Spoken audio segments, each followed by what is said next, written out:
Hello everyone, this is Cyber Eric with another hardware unboxing. This is for the PlayStation 5 Pro. I basically got this because Sony is raising the price of the different systems that they have. So at the end of the day, I decided to go get myself a PlayStation 5 Pro. So let's see what's actually contents of this. This will be really relatively quick. And then I will also do a little bit of the how do you transfer from a regular PlayStation 5 to a PlayStation 5 Pro. Let's actually see first of all what's inside the box here. And I'm gonna rotate this here so you guys can kind of see. And I'm actually gonna lay this flat. All right, after a quick edit, here's the actual outer layer of the box. It's actually now empty. Let's actually see the rest of the stuff in here. Now let's open this baby up. I actually don't know in what direction I should go, so I'm gonna try to just pull things out, see where it comes up. There we go here. I believe this is the bottom, actually. Well, why the heck, why not? Let's pull this out. Here's the base unit. And I'll move this box real quick. All right, so we got that here. Yes, we actually have the unit covered in this very nice protective foam. PlayStation 4 safety guides, etc., etc. And the quick start guide, but we don't need those. So here's the actual unit. Let me take it out of the wrapper so we can actually see what it's all about. And again, basically just a standard console. Nothing new here. There it is. PlayStation 5 Pro. Has this actually nice thing. I actually never noticed this. I've actually got the little dashes there for indication that this is the Pro unit. This is the digital only. I do not have the physical disk drive. And to finish off, obviously you have the unit here. Let's see what actually comes inside here. So I'm gonna move this to the side real quick here. I'll put this here so it's in the frame. Obviously it comes with a nice power adapter. It comes obviously with a new DualShock controller. Hopefully the battery lasts this time. And obviously you have the HDMI and other cables. That's basically it for what's inside the box. Pretty straightforward, pretty simple. All right, let's go over some of the transfer functions and other things for the PlayStation 5 Pro. When you get your PS5 Pro, one of the things you're gonna have to do is first do a system software update, which will basically make it so that your system will start and restart a few times.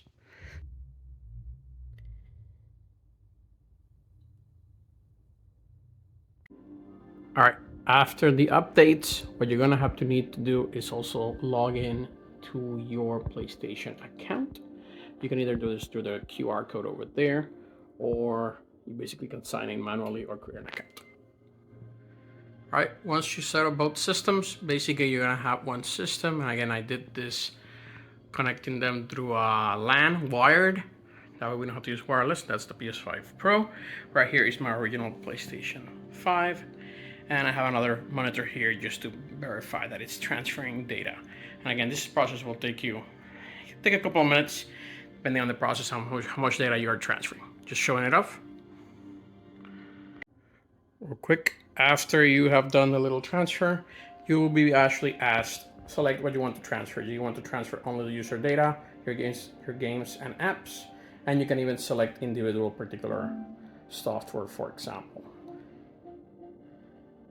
Just to show it off. All right. Note to self, this transfer process takes a while. It's been almost over an hour actually, or almost an hour.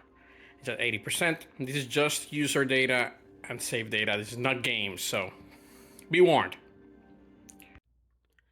All right, quick note. Once you have a PS5 Pro, if you want to switch the M.2 SSD that's internal, for example, my PlayStation 5 has a external drive or an internal drive. All you have to do is take out the cover. Here's the internals of the PlayStation 5. I already took out this piece, which blocks the SSD insertion. Make sure you use a small screwdriver handle for it. And once you plug this in, you're basically gonna unplug this. And that's your SSD right there. And that'll go into your PlayStation 5. Easier transfer of games. So here's the PlayStation 5 Pro. For example, it's laid away. Make sure that it faces away from you. Here's the front, and that the PlayStation logo is facing downward. What you're gonna do is basically unsnap it here, back here. You're basically gonna click here. There you go. It's loud, but it works. And that's basically how you remove the casing. And here's the same SSD slot that you saw on the PlayStation 5. And here it is just for comparison. Here's the PlayStation 5 open with the SD slot. So basically grab this here. Here's my memory, and I'm gonna place it right there. Quick note as you're taking off the screws, this little one is gonna be at the corner there. You wanna take this out and the little attacher there.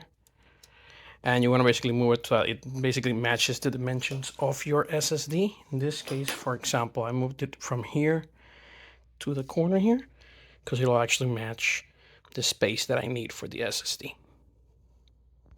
All right, real quick, after you basically slot this SSD correctly, make sure that this is screwed tightly, make sure, right, for example, and then you just basically place the cap back and you basically close your system.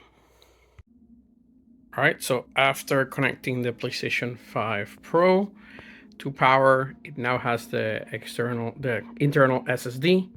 Basically, now in my games tab, instead of having the regular just Astro's Playroom installed, when I go to game library, it basically has my games that were installed in that SSD. Easy peasy, no need to re-download all this.